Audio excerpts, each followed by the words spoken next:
You should definitely hire a professional when hooking up a stove, but if you're like me, this is what I did. I got yellow Teflon tape because it's made for gas pipes. And this flow valve has a check valve in it, so you know gas will go through this way. But if you turn it around, gas goes through that way. Then I installed it on the back of the stove with the spitting. Then I run my hose to hook up in the floor. I put these little circle cover things back on. And yeah, that's a technical term.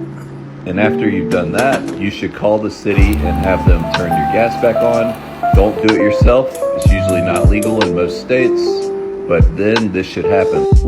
And be sure to check all your lines with soapy water. If the bubbles bubble up more, that means you have a leak. Blue light means the oven works. This button is for the exhaust, and this one's for the light. And over here is this cute little baby oven, which also has a little light pressed here.